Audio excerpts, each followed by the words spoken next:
کردم علامات ظهور روایتی از حضرت رضا علیه السلام هست و حضرت عرض کرد ممکنه این علامات نشه و حضرت ظاهر بشن. فرمودن بله. عرض کرد به حضرت میشه اصلا حضرت ظهور نکنن اصلا تا روز قیامت؟ فرمودن نه نمیشه. و حضرت عرض کرد فارق چیه؟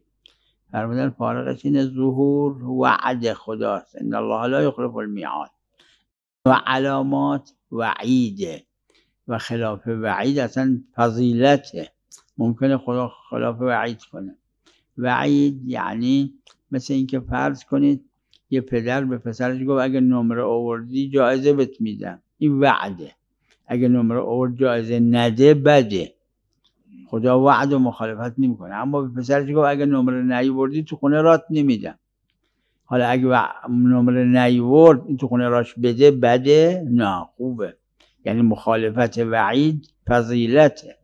حضرت رضا صلوات الله علیه تو اون روایت فرمودن که علامات ظهور همش وعیده، ولی حالا ممکنه خدا مخالفت وعید کنه علامات نشه و حضرت یهو ظاهر بشن. اما وعد خود ظهور حضرت وعده و خدا مخالفت وعد نمیکنه. و صلی الله علی محمد و آله.